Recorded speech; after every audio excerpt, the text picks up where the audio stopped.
मी Punjab duck हे आहेत आमचे बीड जिल्ह्यातले सगळे मित्र आहेत आणि मी जात आहे पंढरपूरला आणि धारूरच्या घाटामध्ये हे तळ आहे आरणवाडीचं. तर यावर्षी ह्या म्हणजे उन्हाळ्यामध्ये म्हणजे 31 मे पर्यंत 80% भरलंय आणि ह्या तळ्यास त्या जनता म्हणजे लाभ क्षेत्र आहे त्यांच्यासाठी एक आनंदाची बातमी सांगतो. आता 12 ते 20 जे पाऊस येणार आहे म्हणजे 12 जून ते 20 जून याच्यामध्ये हे 100% भरून जाणार आहे आणि याच्यावर लोंढावून पाणी जाणार आहे म्हणून हा अंदाज लक्षात येतो. पण राज्यातल्या सर्व शेतकऱ्यांना सांगू इच्छितो, आज आहे 7 जून, 7, 8, 9, 10 दररोज पाऊस वाढत जाणार आहे. पण 12 जून ते 20 जून हेवी रेन इन महाराष्ट्र म्हणजे महाराष्ट्र सगळीकडे मुसळधार पाऊस पडणार आहे 12 ते 20 म्हणून सर्व शेतकऱ्यांनी काय करायचं, शेतीचे काम आटपून घ्या.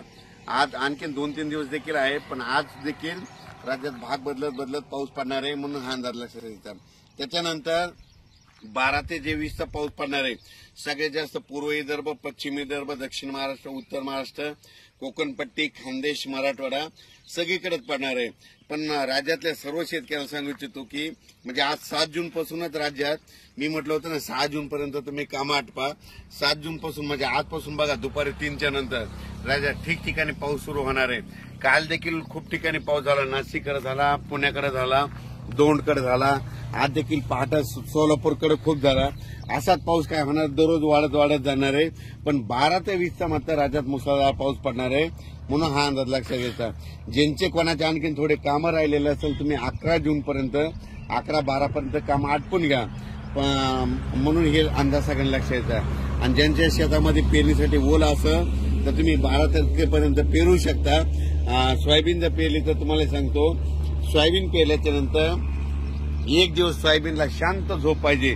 म्हणजे पेरल्याच्या नंतर त्या दिवशी शांत झोप म्हणजे कशी की त्या दिवशी पाऊस यायला नाही पाहिजे. पाऊस जर पडला तर ती थापून जाते म्हणून एक माहीत असं सांगितलं. पण राज्यात मात्र तुम्हाला सांगतो की 12 ते 20च्या दरम्यान मुसळधार पाऊस पडणार आहे. पण आज 7 जून पासून राज्यात भाग बदलत पाऊस सुरू होणार आहे म्हणून हा अंदाज लक्षात येतो. हे बीड जिल्ह्यातलं आरणगावचं इथे साठवण तलाव आहे, 80% भरलाय आणि आता ह्या 12 ते 20 मध्ये मात्र 100% भरून जाणार आहे.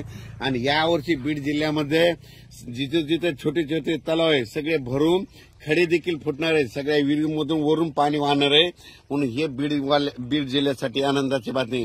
कारण की ज्या वर्षी मान्सून पुरेपूर येतो ना त्यावर्षी सगळ्यात जास्त पाऊस बीड जिल्हा, नगर जिल्हा, धाराशिव, लातूर, त्याच्यानंतर सातारा, सांगली, सोलापूर, कोल्हापूर या भागात जास्त पाऊस पडतो. आणि यावर्षी देखील पुरेपूरच मान्सून असल्यामुळे यावर्षी बीड जिल्ह्यात खूप पाऊस पडणार आहे म्हणून हा अंदाज लक्षात येतात.